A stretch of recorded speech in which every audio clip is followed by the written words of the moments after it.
Et puis cette information qui vient de nous parvenir, 3 morts, 3 blessés.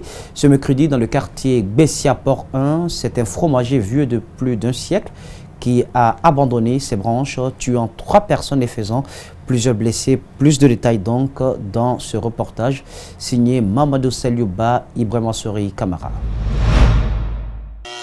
Sur ces images, prises par un téléphone portable, ce jeune est déjà mort, coincé entre les branches du fromager. Il est 15 h ce mercredi, un vent souffle, secoue ce fromager vieux de plus d'1 siècle.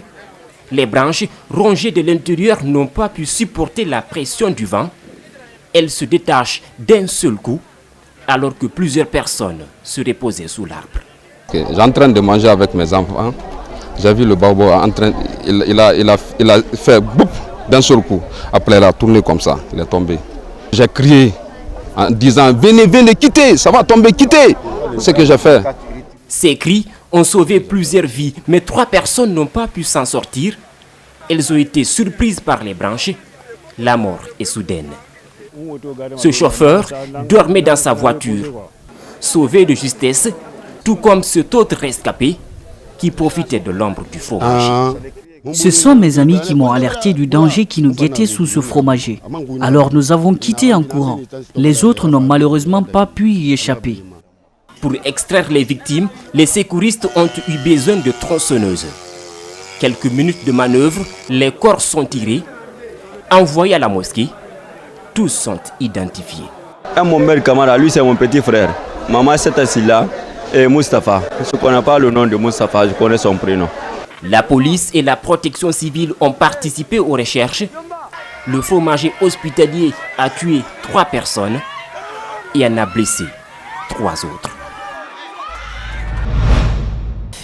Réception la semaine dernière au quai de Gak d'une importante quantité de matériel du projet. Il s'agit du récupérateur empileur qui constitue la pièce maîtresse du processus d'expédition du minerai de bauxite lorsque le projet entrera dans sa phase commerciale prévue en 2019. Un équipement de grand gabarit dont le débarquement a nécessité une grande expertise et des normes de sécurité standard. Abdoulaye Keita, Selifou Lifosisi était sur place. Nous sommes au quai commercial de Gak à Kamsar. L'opération en cours est très délicate. Il s'agit de l'arrivée d'équipements d'importance capitale pour le projet de bauxite de la société. Un investissement le plus gros depuis les 40 dernières années en Guinée. Le récupérateur empileur servira à empiler le minerai arrivant de la mine de Tingilinta et pourra le placer sur un système de convoyeur pour l'expédition commerciale. C'est une phase cruciale du projet et l'opération de débarquement est particulière. Ce qui est particulier, j'ai déjà dit que c'est des colis qui sont hors gabarit, mais pour le transport, dès le moment que c'est déchargé, on a besoin des SPMT, donc ce sont des plateformes modulaires. Pour chaque colis, il faut reconfigurer les plateformes, donc c'est chaque fois une configuration différente. Pour GAC, c'est un grand jour. La direction de Guinea Alumina Corporation se félicite d'ailleurs du respect calendaire de son projet. C'est un grand équipement de 1200 tonnes qui va être installé sur des rails, qui va se déplacer sur environ 700 mètres de long.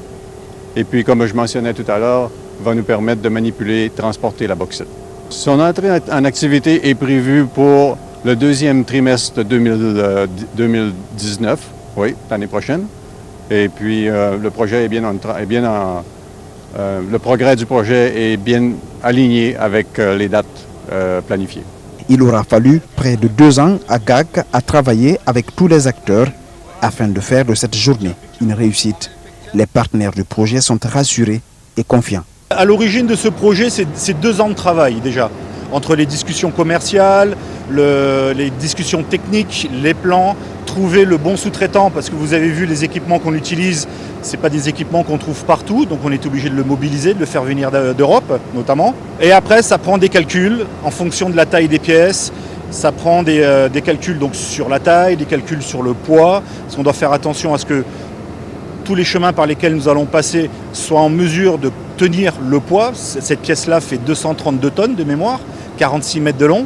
Le projet GAC est à 70% d'exécution de sa première phase. A noter que tout le processus s'est déroulé dans le respect des normes standards en sécurité et le succès du slogan « Opération avec 0 incident et accident ».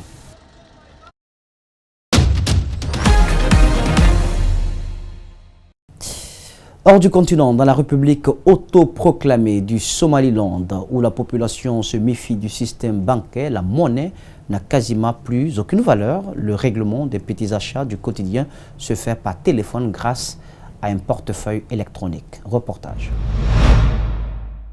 Pour acheter sa boisson fraîche, Abdi Hakim Osman n'a pas à sortir de monnaie. Pour payer, son téléphone suffit. Bienvenue au Somaliland où la modernité côtoie le dénuement. Ici, quasiment tout le monde utilise Zahad, un portefeuille électronique. Nous achetons tout avec des shillings du Somaliland avec notre portefeuille mobile. Vous devez d'abord déposer des dollars sur votre téléphone, puis vous les échangez en shillings du Somaliland et après vous pouvez faire vos achats en monnaie locale. Vous pouvez déposer 10, 20 ou 30 millions de shillings. Le pays a sa propre monnaie, lancée en 1994, mais aujourd'hui elle est complètement dévaluée. Même des poches pleines ne suffisent pas pour faire de simples achats. Dans les rues d'Hargeisa, il est très commun de voir ces courtiers avec des mètres cubes de billets. Pendant les 3 premières années, un dollar américain valait entre 7 500 et 8 000 shillings somalilandais. Maintenant, c'est 10 000 shillings.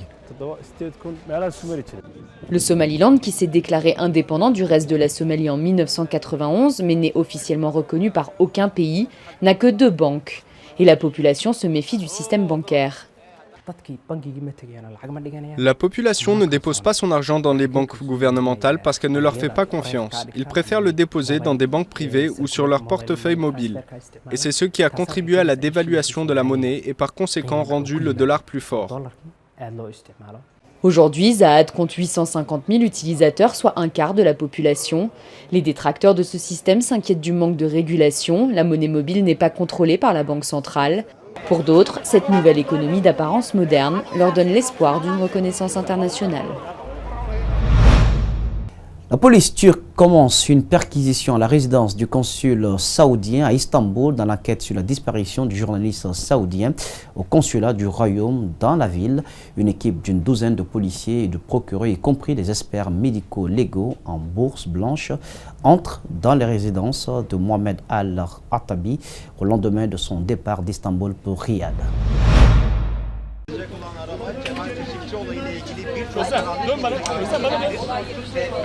Evet, başkonsolosluk konusunda inceleme yapacak olan olay yeri inceleme ekipleri şu an itibariyle başkonsolosluğunda saatler 17'ye yaklaşırken Suudi yetkililerden sonra artık Türk yetkililer de Suudi Arabistan Başkonsolosluğu'nun konutunda.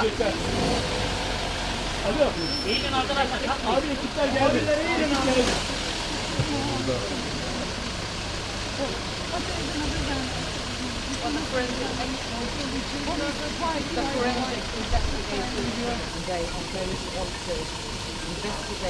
Özlem, tam karşında.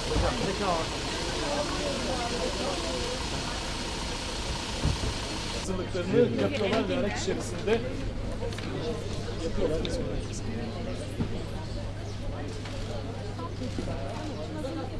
Turkish investigators are finally being allowed to search this.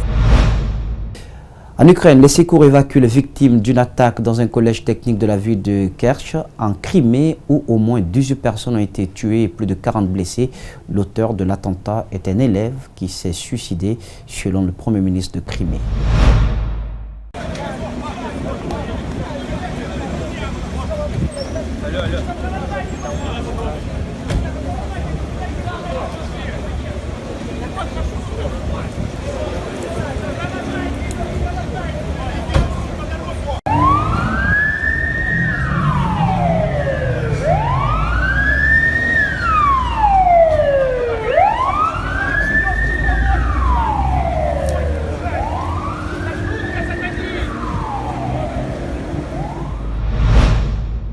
Ainsi donc prend fin cette édition d'information, mesdames et messieurs, que j'ai eu un agréable plaisir de vous présenter. Au cadrage pour vous, Yacouba Traoré était présent.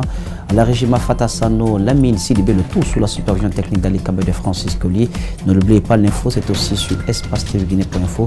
Passez une agréable suite de programmes sur Espace TV, la télé de notre planète.